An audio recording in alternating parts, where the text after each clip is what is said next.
اکبر اللہ اکبر۔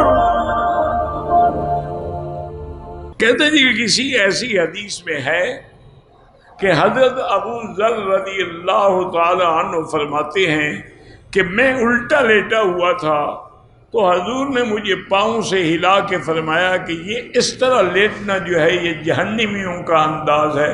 میں نے تو ایسی کوئی حدیث نہیں پڑھی، اللہ عالم، تم نے کہیں پڑھی ہے تو کم سے کم وہ حدیث تو لکھو نا کس کتاب میں ہے۔ ایسے تو نہیں نہ بس کہہ دیا کہ ہاں جی کوئی ایسی حدیث کا کیا مطلب۔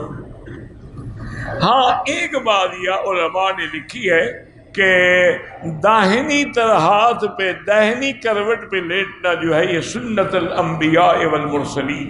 حضور پاک بھی جب لیٹتے نا تو اپنا ہاتھ رخسار کے نیچے رکھتے اور دائیں ہاتھ پہ لیٹتے، اور بائیں ہاتھ پہ لیٹنا جو ہے یہ سنت الغافلین ہے، یہ غافل لوگوں کا طریقہ ہے، اور سیدھا لیٹنا جو ہے یہ متفکرین کی علامت ہے کہ الذین یتفکرون فی خلق السماوات والارض، اور الٹا لیٹنا جو ہے یہ فاسقوں کی علامت ہے، جو بد کردار لوگ ہوتے ہیں وہ الٹا لیٹتے ہیں۔